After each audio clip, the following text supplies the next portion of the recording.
Naona wale watu wamtesa mchoro Ismail, lakini bado wanasema Baba uwasamehe kwa sababu wajua walitenda. Tunamuona Stefano katika sura ukisoma ile. Stefano amepigwa mawe, mnafikiri mnajua mawe. Mawe mtu jiwe pa. Jiwe. Lakini bado anasema uwasamehe kwa sababu hawajui walitenda. Moyo ule ule Yesu anataka ili tuweze kufanana na kuwa kama wana wa Mungu. Ni lazima tuwe kama Yesu alivyo, tujifunze. Je, kuna mtu ambaye umemwachilia ndani ya moyo wako unataka kumsamehe leo? Chukua uamuzi wa kwanza kumsamehe. Unaweza kupanga kuanza kuwatembea wagonjwa au mtu yoyote leo katika ziki au shida. Wiki inaanza kesho. Uko tayari kutoa kitu chako? Inaweza kawa ni muda, na Yesu asifiwe. Unaweza kusema mimi sina kitu, lakini hata muda huyo nao. Mali huyo nao. Au ujuzi wowote huyo nao. Kwa mtu asiye na uwezo wa kulipa. Narudia tena. Kwa mtu asiyokuwa na uwezo wa kulipa. Kwa mtu asiyokuwa na uwezo wa kulipa.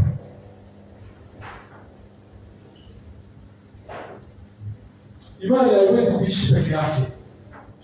Uvaa mavazi ya upendo na kwenda kutenda kwa jirani. Tutarejea Yakobo ile 2:14 mpaka 17 tutaisoma. Hatua nyingine ndio kukiri hadharani kuwa wewe ni wa Kristo. Bwana Yesu asifiwe. Hii tuko hatua ya 7, hatua tuliyomaliza ni kufanya maamuzi ya imani, ilikuwa ni hatua ya 6. Lakini tuko katika hii hatua 7 kati ya hatua 13. Hatua ya 7 ni kukiri hadharani kuwa wewe ni wa Kristo. Tusome Mathayo 10:32. Mathayo 10:32. Mathayo 10:32. Na Warumi 10:9. Mathayo sura ya 10 mstari wa 32 unasema, basi kila mtu atakayenikiri mbele ya watu, nami nitamkiri mbele za Baba yangu aliye mbinguni. Amina. Warumi 10:9.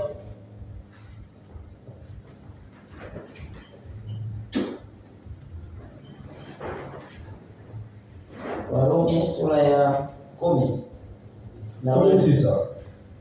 Na ule mstari wa 9 inasema, kwa sababu ukimkiri Yesu kwa kinywa chako ya kuwa ni Bwana na kuamini moyoni mwako ya kuwa Mungu alimfufua katika wafu, utaokoka. Hapa tunaona kwamba kukiri hadharani kuwa wewe ni wa Kristo, wewe ni wa Yesu. Wewe si kukiri wewe ni wa dini fulani. Bwana Yesu asifiwe. Amen. Kukiri wewe ni wa Kristo. Leo hii kuna watu wanakiri mimi ni wa fulani. Mimi ni huyu. Mimi ni huyu na najivunia kabisa. Lakini ukiangalia tabia na mwendo wake au mfanani Kristo. Bwana Yesu asifiwe.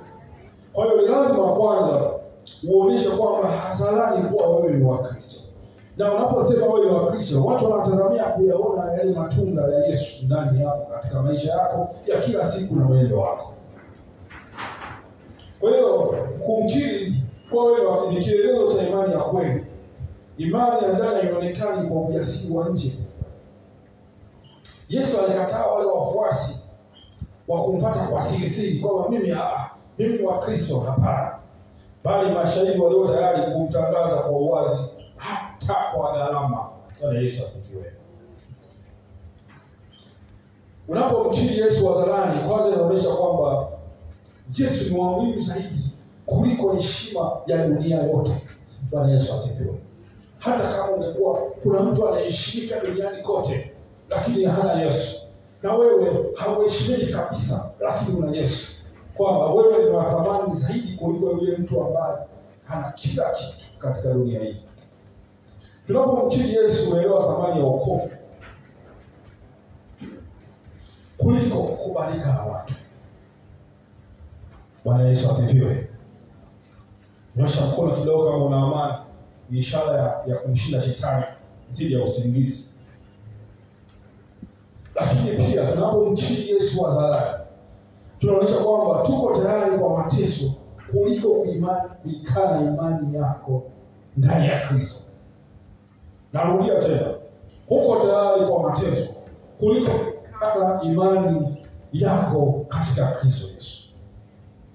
Leo hii tukisema kwamba tunaipigania imani kiasi cha kupata mateso, tuko tayari kuilinda imani?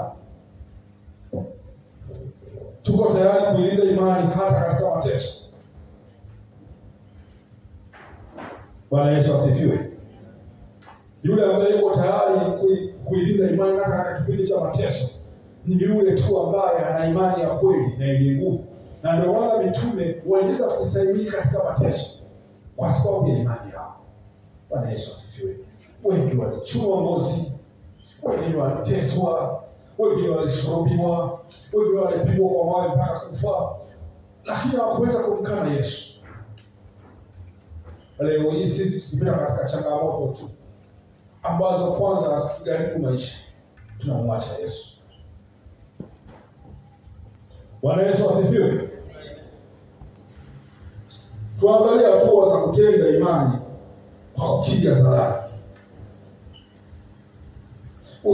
Usione aibu kusema wewe ni Kristo ukiwa kazini, shuleni, au katika jamii yote, au katika mazingira yetu ya kazi. Wasifike watu hawakutambui kwamba wewe ni mtu wa namna gani. Lazima watu waweze kutambua imani yako. Bwana Yesu asifiwe. Kutambulisha kwa wewe ni Kristo kwanza kunafungua nafasi ya ushuhuda. Watu wanahitaji kuona utofauti wa maisha yako na ule ukija ndani ya Kristo. Kwa unapotangaza tu vile, watu wanaanza kuangalia kila mguu wa hatua unaochukua katika maisha yako na kutazama wewe. Je, unavyosema ndivyo sivyo? Na ukikosea, watu wote wanazungumza. Hata wewe unafanya hivyo. Bwana Yesu asifiwe. Tusome katika Tito 2, Timotheo 2:1-8. Wa kwanza. Okay. Timotheo 2:1-8. Nasoma kama ilivyoandikwa Timotheo 2 sura ya 1 mstari wa 8. Basi usionee haya ushuhuda wa Bwana wetu, wala usionee haya mimi mfungwa wake, bali uvumilie mabaya pamoja nami kwa ajili ya Injili, kwa kadri ya nguvu ya Mungu. Kwa tunaona mtume Timotheo anamwambia mwanae katika mtume Paulo anamwambia mwanae katika Kristo Timotheo havumilie. Bwana Yesu asifiwe. Amen. Wakati mwingine unapoanza kuchukua uamuzi wa imani ya kuambia watu wengine kwamba bila aibu kwamba wewe ni wa Kristo, mwanzoni wengine wanaanza kukuziaki, lakini wanapopita katika changamoto, unajua nguvu, neema, watakumbuka hapana, pale kuna mtu ambaye ameokoka. Na pale utapoanza kuombea watu na nguvu za Mungu zianza kuzihidika, nguvu za giza zikiharibiwa, watu wataanza kufuata tu. Bwana Yesu asifiwe. Shiriki ushuhuda wako na wengine. Tusome Ufunuo 12:11. Ufunuo 12:11. Ufunuo 12:11. Na Ufunuo sura ya 12 mstari wa 11. Soma kama ilivyoandikwa, nao wakamshinda kwa damu ya mwana kondoo na kwa neno la ushuhuda wao, ambao hawakupenda maisha yao hata kufa. Hapa tunaona kwamba nao wakamshinda kwa damu ya mwana kondoo na kwa neno la ushuhuda wao. Kwa na wewe na mimi tunapita katika changamoto tofauti. Kwa hiyo unaposimama kumwambia na mimi nilikuwa katika maisha haya, lakini sasa Yesu ameniokoa. Bwana Yesu asifiwe. Unaweza kusababisha kufanya ule mmoja wa watu wengine kuweza kuamini na kuanza kuchukua hatua za kiimani, hatua kwa hatua, na mwisho wanaanza kumpokea Bwana kuwa Bwana amekufa maisha. Bwana Yesu asifiwe. Amen. Lakini pia tumia mitandao ya kijamii kwa jina la Yesu. Wengi tuna simu kubwa zile.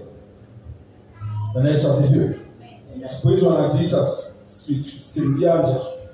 Lugha nyingi sana dunia inatumia.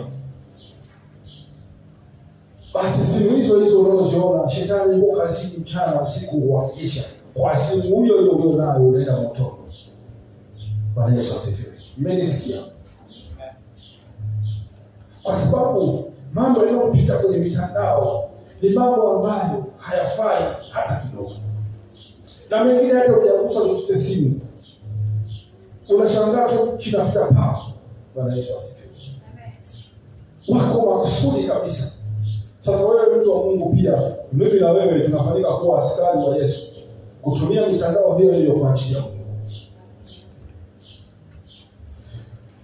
Kwa baada ya kutumia mitandao kwa mambo yasiyo na maana, tumia kuandika maneno ya imani, mafundisho mafupi au ushuhuda wa wokovu wako kwa wengine. Bwana Yesu asifiwe. Kwa hiyo unaweza ukaanza na kuweka nukuu za Biblia naenda kwa kila Jumatatu au Jumanne, Jumatano, unawatumia baadhi ya watu. Kwa hiyo unaweza ukashangaa katika wale ambao unawatumia yale maneno yanaanza kuwagusa hatua kwa hatua. Baada ya mwezi mmoja, miezi miwili, mitatu, utashangaa yule mtu anakuwa kuna mabadiliko. Hata kama wewe hutamuona ukimwombea wokovu, kuna sehemu nyingine Mungu watumishi wao watasimama kwa sababu wewe umeshapata maji, umeshapata mbele. Kuna mwingine pia atatia maji. Na mwisho wa siku yule mtu anazaa matunda anakumpokea Bwana. Hata kama wewe hutaona chochote, lakini mbinguni kuna taji la. Fanya katika sehemu yako hata kama ni ndogo. Bwana Yesu asifiwe. Vaa imani yako kwa ujasiri. Vaa imani yako kwa ujasiri. Kimavazi unaonekana kabisa kama wewe ni mtu wa Mungu. Kwa maneno yako unayoongea, kwa matendo na mtindo wa maisha kwa kila siku, lazima tuoneshe kwamba sisi ni Wakristo.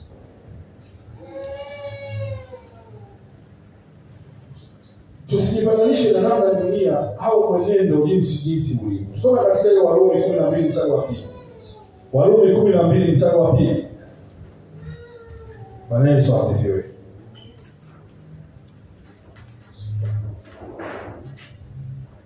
Warumi 12 mstari wa 2. Sura 12 mstari wa 2. Wala msifuatishe namna ya dunia hii, bali mgeuzwe kwa kufanywa upya nia zenu, mpate kujua hakika mapenzi ya Mungu yaliyo mema, ya kumpendeza na kukamilifu. Bwana Yesu asifiwe. Sasa mimi na wewe leo hii kuanzia sasa na kuendelea, unaweza kumwambia hata mtu mmoja ya kwamba wewe ni wa Kristo na kumwambia habari za Yesu Kristo. Unaweza. Sasa leo Mungu anatuambia enendeni duniani kote mkawafanya watu kuwa wanafunzi wake. Mkiwafundisha. Hajasema mchungaji. Hajasema mwinjilisti. Anasema enendeni duniani kote mkawafanya. Na mitandao inawagusa watu wengi. Bwana Yesu asifiwe. Unaweza ukawa hapa lakini pia kuwagusa watu wa Kenya, maadamu wanaongea lugha ya Kiswahili. East Africa tuna nchi kadhaa tunaongea lugha ya Kiswahili. Bwana Yesu asifiwe.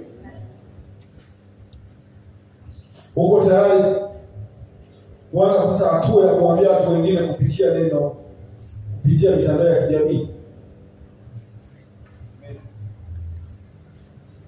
Je, unaishi kwa namna ambayo hata kabla ya kusema watu wanasema huyu hakika Yesu yuko ndani yake?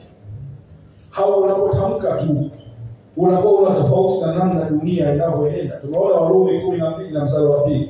Tusiendelee kama unavyoenda katika dunia inavyoenda. Bwana Yesu asifiwe. Kwa hiyo ukiri mbele ya watu ni kama kuweka sahihi ya imani yako. Tunapomkiri Yesu mbele za watu ni kama unaweka ile imani, unaweka sahihi. Na Yesu ananitazama kwa makini hiyo sahihi ambayo umeiweka. Kwa hiyo tunapoamua kuchukua hatua pia kwa watu wengine ni kuendelea kuidhibitisha imani yako. Tarejea katika ile Luka 12 mstari wa 8 mpaka wa 9 na tulishasoma. Nyingine ni kuomba bila kukata tamaa. Hatua ya 8, ili hatua ya 8 kuomba bila kukata tamaa. Bwana Yesu asifiwe. Amen. Bado tuko ndani ya muda. Kuomba bila kukata tamaa. Kuomba bila kukata tamaa.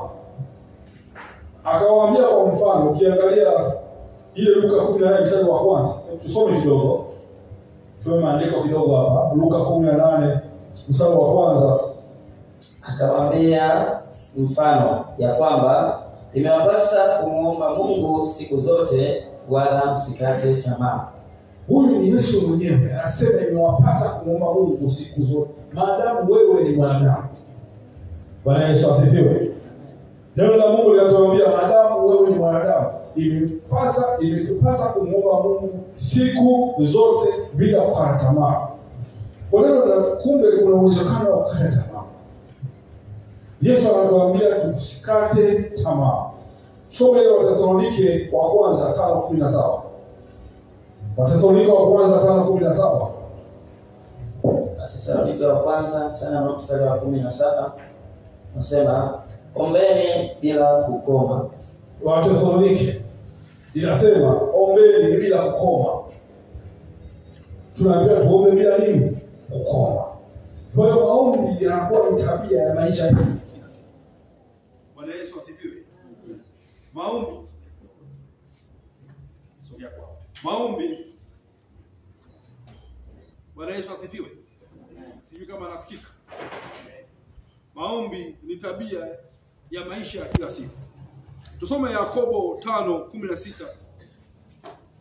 Yakobo 5:16b. Yakobo 5 sura ya 5:16. mstari wa 16 nasema ungameni dhambi zenu ninyi kwa ninyi na kuombeana mpate kuponywa. Nitarudia, ungameni dhambi zenu ninyi kwa ninyi na kuombeana mpate kuponywa. Kuomba kwake mwenye haki kwa sana akiomba bidii. Bwana Yesu asifiwe. Kwa hiyo tunapokuwa kwanza tunaishi katika hizi kanuni za kiroho, tunapokuwa tunajifunza. Hili tunachojifunza ni kuishi katika maisha matakatifu. Na huo utakatifu wenyewe. Endapo tutaishi maisha haya ambayo tunajifunza kila siku, huu ndio utakatifu. Bwana Yesu asifiwe. Huu ndio utakatifu. Na ndio maisha ya haki. Endapo tutayafanya haya, hata kama kwa hatua ndogo. Yakobo anatuambia kwamba kuomba kwake mwenye haki wafaa sana kama akiomba kwa bidii. Bwana Yesu asifiwe. Amen. Yesu anatuagiza kuomba siku zote bila kukata tamaa. Kwa sababu kuomba si tu njia ya kuomba vitu au mahitaji yetu, bali ni namna ya kuonyesha uaminifu wetu mbele za Mungu. Bwana Yesu asifiwe. Imani ya kweli haichoki maombi, hata kama maombi yanachelewa kujibiwa. Bado tunaendelea kumwomba Mungu. Bado tunaendelea kupiga goti. Bado tunaendelea kusema hakika wewe Mungu. Tenganishi kati ya mtu wa Mungu na maombi. Maombi ni sehemu ya mtu wa imani. Bwana Yesu asifiwe. Kwa hiyo tunapotoka katika maombi ni ushahidi wa imani hai, iliyo hai. Kwamba tunamtegemea Mungu hata kama majibu hayaji kwa haraka. Tunamwamini hata kama bado tunayokuwa tumeyakusudia au tumeyaomba hayatokea. Bwana Yesu asifiwe. Bwana Yesu asifiwe. Amen. Yesu anatoa mfano, anamtazama katika ile Luka 18 mstari wa 8 ambao tumeusoma, wa mjane mmoja alimfuata yule tunamwita akibu zaidi kila siku, akamuomba kwa bidii. Hivyo Yesu anatazamia hata sisi, anasema kama huyu mtu ambaye alikuwa ni akibu zaidi ameweza kumpatia haki yake, huyo ambaye alikuwa anamuomba mjane bila kukata tamaa, si zaidi sana Baba yenu wa mbinguni hata wapatia Roho Mtakatifu wale wanaomuomba usiku na mchana. Bwana Yesu asifiwe. Kwa hiyo tuchukue hatua kuweza kumwomba Mungu. Nini cha kufanya? Tengeneza muda maalum wa maombi kila siku. Acha maisha yako yawe na ratiba ya maombi yasiyoyumba. Maisha yako yawe na ratiba maalum ya maombi isiyoyumba. Hata kama iwe sehemu ya maisha yako. Kwa sababu kama hujazoea kuomba, wakati mwingine ni ngumu kuanza na hatua kubwa. Anza hata na ile hatua ndogo. Bwana Yesu asifiwe. Amen. Unaweza ukaweka alamu. Weka alamu ni usiku. Weka alamu hatua kwa hatua. Na baadaye Roho Mtakatifu hata kuanza kuona uaminifu wako katika ile hatua ambayo umeanza kuichukua. Hautahitaji alamu. Roho Mtakatifu mwenyewe ikifika wakati atakuwa anakuamsha. Bwana Yesu asifiwe. Tutaanza kuchukua hatua ya imani ya maombi. Kwa sababu hizi ndizo hatua zinazotusababisha kuvaa vazi la imani. Kuvaa vazi la utakatifu. Na haya ndio maandalizi ya kwenda mbinguni. Bwana Yesu asifiwe. Amen. Na mtu anataka kwenda mbinguni. Si kila mmoja anataka kwenda mbinguni. Akaungane na watakatifu ambao tayari wameshinda. Bwana Yesu asifiwe. Amen. Tunamwona Mtume Paulo katika Timotheo wa pili 4:8 anasema nimepiga vita vizuri. Imani nimeilinda. Kuna neno anazungumza pale, imani nimeilinda. Nimepiga vita vizuri vya imani. Imani mwendo sasa hivi hata mtu akifa. Mimi sisemaji leo neno sahihi. Amepiga vita vizuri vya imani hapa. Msingi wa maisha ya wokovu pasipo imani haiwezekani kumpendeza Mungu. Waebrania 11:6. Bwana Yesu asifiwe. Amen. Andika maombi yako na ili uweze kushuhudia majibu. Kwa hiyo wakati ule kuweka rekodi ya maombi ni muhimu, ni kuonesha uaminifu 2:2. Habakuki 2:2. Habakuki 2:2.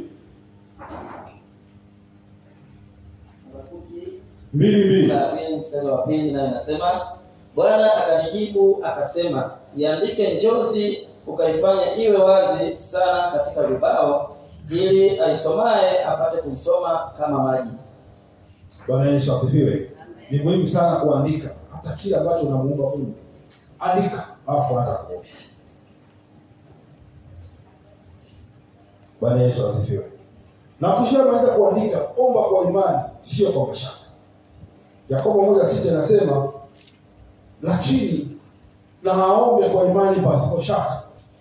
Yakobo 1:6 anasema lakini na aombe kwa imani pasipo shaka. Kwa hiyo ukiamini kwamba Mungu anasikia hata kama hauoni ishara yoyote. Kwa sababu unapokuwa unaonyesha mashaka yanadhoofisha nguvu ya Mungu. Bwana Yesu asifiwe. Amen. Maliza omba hata kama ujisikii au unaona hakuna mabadiliko. Omba hata kama haujisikii kuomba. Unaona hakuna mabadiliko. Wakati mwingine katika kuomba kwetu kuna nyakati zinapita ambazo unajisikia ujisikii kuomba. Na Bwana Yesu anasema katika 18 Luka mstari wa kwanza na kuendelea, anasema imempasa kuomba wanadamu bila kukata nini? Tamaa. Wathesalonike wa pili wa kwanza 5:17 anasema ombeni bila kukoma. Kwa hiyo Biblia inajua kabisa kuna nyakati ambazo utajisikia kukata tamaa, utajisikia kukoma. Lakini neno la Mungu linatuambia hapa, tuwe na saburi katika dhiki na kudumu katika kuomba. Bwana Yesu asifiwe. Tusome Warumi 12 mstari wa 12. Warumi sura 12 mstari wa 12. Kwa tumaini mkifurahi katika dhiki, kisubiri katika kusali kigumu. Sasa tujiulize mimi na wewe leo, tuko tayari kutenga hata dakika 15 kila siku kwa maombi yasiyovunjika hata siku moja, kwamba utakuwa tunaenda katika mtiririko huu, na kadri unavyoendelea mbele utazidi kuongeza muda wa maombi. Bwana Yesu asifiwe. Amen. Je, kuna maombi ambayo uliacha kwa sababu majibu yalichelewa? Rudi uombe tena. Yesu anaiona imani yako unapokaa kwenye goti la maombi, hata kama macho yako hayaoni, hayajaona majibu. Maombi ni sauti ya imani iliyo hai. Bwana Yesu asifiwe. Hatua nyingine ni kuvumilia majaribu kwa imani. Hatua hiyo ya 9. Kuvumilia majaribu kwa imani. Tusome ile Yakobo, tusome Yakobo 1:3. Yakobo 1:3 mpaka 4. Yakobo 1:3 mpaka 4. Yakobo 1:3 mpaka 4. Mkifahamu ya kuwa kujaribiwa kwa imani yenu huleta saburi. Saburi na iwe na kazi kamilifu, mpate kuwa wakamilifu na watimilifu bila kupungukiwa na neno. Amen. Pia Petro 1 sura ya kwanza mstari wa 7. Petro wa kwanza sura ya kwanza mstari wa 7. Petro 1 sura ya 6 mpaka 7. Mnafurahi sana wakati huo, ijapokuwa sasa kwa kitambo kidogo, ikiwa ni lazima, mmehuzunishwa kwa majaribu ya namna mbalimbali, ili kwamba kujaribiwa kwa imani yenu, ambayo ina thamani kuu kuliko dhahabu ipoteayo, ijapokuwa hiyo hujaribiwa kwa moto, kuonekane kuwa kwenye sifa na utukufu na heshima katika kufunuliwa kwake Yesu Kristo. Tusome pia Warumi 5 mstari wa 3 na 4. Kwa kamera. Warumi 5 mstari wa 3 na 4. Amen. Wala si hivyo tu, ila namfurahi katika dhiki pia, mkijua ya kuwa dhiki kazi yake ni kuleta saburi, na kazi ya saburi ni uthabiti wa moyo, na kazi ya uthabiti wa moyo ni tumaini. Tunaona majaribu ni sehemu ya maisha ya Kristo. Ikiwa sisi tunamtumaini Yesu, lazima majaribu yatakuja tu. Lakini kupitia majaribu imani yetu inapimwa. Yesu anaiona imani ya kweli si tu unapomuomba au unapotenda mema, bali unapovumilia bila kurudi nyuma. Tunapopita katika majaribu na tunaanza kurudi nyuma, na Bwana akasema yule anataka kunifuata kisharti ashikue msalaba wake alifuate kila siku bila kurudi nyuma. Wengine akamwambia mwalimu, niruhusu yeye nikazike, niruhusu yeye nikamwage baba yangu, nikamwage huyo. Akasema hata kunifuata lakini anaangalia nyuma anifai. Bwana Yesu asifiwe. Kwa hiyo tunapoamua kumfuata Yesu, tunapopita katika changamoto na bado changamoto zikatusababisha kuturudisha nyuma, Yesu anasema atufai katika ufalme wake. Kwa imani ya kweli itatupa ustahimilivu hata pale tunapokuwa tunapita kwenye magumu. Kwa kuvumilia kwa imani ni kuendelea kumtegemea Mungu hata wakati hali haibadiliki, maumivu yanaishi. Unakata wakati mwingine kama Kristo unapita katika nyakati ngumu, nyakati za maumivu, majibu hayaji. Mfano tunaona kama Ayubu. Tusome Ayubu 13 mstari wa 15. Ayubu 13 mstari wa 15. Ayubu sura ya 13 mstari wa 15. Mstari wa 15 anasema, tazama ataniua, sina tumaini, ila hata hivyo nitaithibitisha njia yangu mbele yake. Anasema hata kama nitapita magumu ambayo nitasababisha kufa, lakini bado nitaendelea kumtumaini huyo. Bwana Yesu asifiwe. Hata kama nitapita kwenye maumivu, lakini bado maumivu hatanitoka katika kumtumikia. Tutaangalia hatua za kuwa na hiyo imani na uvumilivu. Kataa kukata tamaa katika magumu. Usiruhusu hofu au huzuni au kuchelewa kwa majibu vikufanye kuachana na Mungu. Simama imara kama shujaa wa imani. Mwisho wa siku tutakuita shujaa wa imani, wazee wa imani. Wa imani. Bwana Yesu asifiwe. Amen. Wakati mwingine unapita katika majaribu mengi, endelea kuja kanisani au endelea kuhubiri hata pale unapopita katika majaribu. Bwana Yesu asifiwe. Amen. Hatua ya pili, zungumza ahadi za Mungu badala ya malalamiko. Mdomo wako una nguvu. Ukisoma ile Mithali 18:21, tusome 18:21. Mithali. Mdomo wako una nguvu. Tumia kuzungumza tumaini, sio kukata tamaa. Badala ya kusema siwezi, sema naweza mambo yote katika yeye anayonipatia nguvu. Mithali 18:21. Mithali sura ya 18 mstari wa 21. Au nasema mauti na uzima huwa katika uwezo wa ulimi, na wao wapendao watakula matunda yake. Mauti na uzima huwa katika uwezo wa ulimi. Kwa hiyo hata kama unapita katika majaribu, wewe liseme neno linavyosema. Hata kama macho yako hayaoni, angalia, litazame neno. Usiogope, nitakuja na wewe. Kuja kupita katika maji mengi hata kugarikisha. Katika moto hautakuunguza. Na Yesu asifiwe. Amen. Ukisoma ile Zaburi 27 inasema vita vyenye mpaka kupigana nami, hata hapo unatumaini.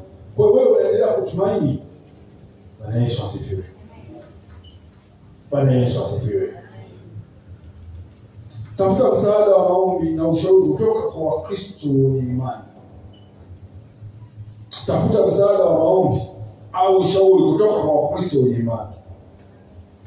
Wakati mwingine unaweza kupita katika mazingira ambayo imani yako imepungua na uwezo kujitetea mwenyewe. Uvumilivu hautaki kujitetea peke yako. Tafuta watu wa imani wa kuombea na kukutia moyo. Soma leo Galatia 6 mstari wa 2. Galatia 6:2. Galatia 6:2. Mchukuliane mizigo na kuitimiza hivyo sheria ya Kristo. Neno la Mungu linasema tuchukuliane mizigo na kuitimiza hivyo sheria ya Kristo. Kumbuka majaribu ya muda tu yana mwisho. Unapopita katika majaribu hata kuwa ya siku zote. Chochote unachopitia si cha milele. Mungu hutumia wakati huo kukuimarisha, sio kukuangamiza. Vumilia. Soma katika Petro 1:5-10. Petro 1 mstari wa 5, sura ya 5 mstari wa 10. Petro wa kwanza sura ya 5 mstari wa 10. Na Mungu wa neema yote aliyewaita kuingia katika utukufu wake wa milele katika Kristo, mkiisha kuteswa kwa muda kidogo, yeye mwenyewe atawatengeneza na kuwathibitisha na kuwatia nguvu. Bwana Yesu asifiwe. Tuko tayari hata katika mateso kusimama katika kumwamini Mungu. Tuko tayari. Maana yatakuja katika mzunguko wa maisha yetu. Tuko tayari. Amen. Na yanakuja kwa sababu ya kutuangalia, je, tunapenda? Bwana Yesu asifiwe. Amen. Taja changamoto unaopitia sasa. Kuna changamoto yote unaopitia sasa hivi. Sasa tunapozungumza, tunapojifunza neno hili, andika walau maandiko. Angalia neno la Mungu linaloendana, hata maandiko matatu yanaendana na hiyo changamoto unaopitia. Angalia hali juu ya jambo hilo. Omba na uyaseme kila siku hadi siku, bila kukata tamaa. Bwana Yesu asifiwe. Katika changamoto unaopitia au unaopitia, kila jambo angalia alau maandiko hata matatu. Alafu anza kuomba bila kukata tamaa. na utamuona Mungu. Yesu anaiona imani yako unapoja. Yesu anaona imani yako unaponyamaza kulalamika.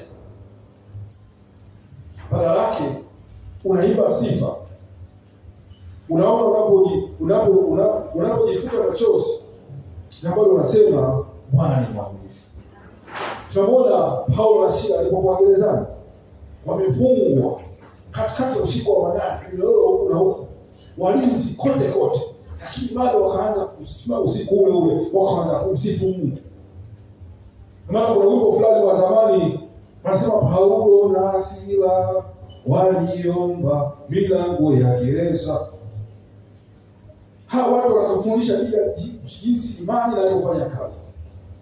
Unaweza kufikiria mtu katikati umefungwa minyororo, lakini bado unasimama unamwomba Mungu. Katikati ya maisha ambayo ni magumu, katikati ya maumivu. Amen.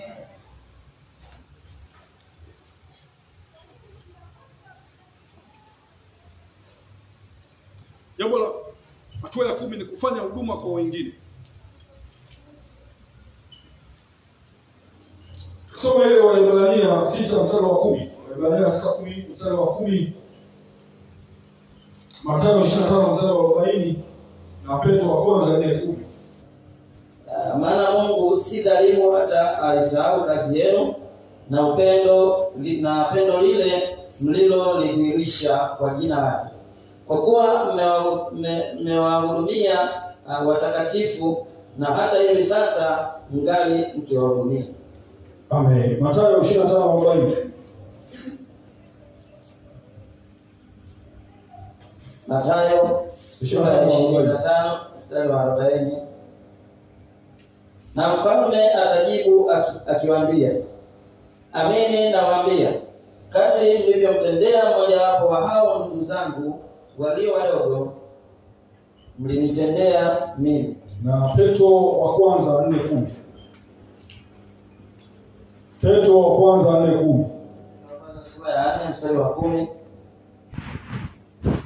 Kila mmoja kwa kadri alivyoipokea karama, itumieni kwa kuhudumiana kama mawakili wema wa neema mbalimbali za Mungu. Tunaona hapa kufanya huduma ni tendo la imani ambalo linafunua upendo ulio hai. Sio tu kuhusu kazi za nje, bali ni moyo wa kujitoa kwa ajili ya wengine kama wito wa Kristo. Huduma inathibitika kuwa umeokoka pale unapofanya huduma kwa ajili ya Yesu. Kwa sababu imani ya kweli hujionyesha kwa matendo ya kweli, kama tulivyoona katika ile Yakobo 2:17 kwamba imani pasipo matendo imekufa. Yesu anaiona imani yako pale unapojitoa katika kuwasaidia wengine hata kama hakuna sifa wala malipo wala shukrani. Wakati mwingine unaweza kufanya jambo na hakuna hata mtu anakushukuru. Mchungaji akutazami, wachungaji, wazee wa kanisa, hakuna hata mtu mmoja yule anakushukuru wala kuona. Lakini kumbuka kwamba Mungu anaona. Bwana Yesu asifiwe. Basi hatua ya kutenda, jiunge na huduma kanisani. Usikae tu kama mtazamaji. Hebu jiulize ni huduma ipi ningeweza kuchangia. Eza wewe ni mwimbaji, jiunge kwenye huduma ya uimbaji kwa sababu unafanya kwa ajili ya Mungu. Yakana ni usafi, huduma ya maombi, watoto, uinjilisti au kusaidia wahitaji. Zote hizi ni huduma. Bwana Yesu asifiwe. Lakini pia tumia vipawa vyako kwa ajili ya wengine. Kila Mkristo hapa tulipo, Mungu amempa karama tofauti tofauti. Kila mtu kapewa karama. Nakumbuka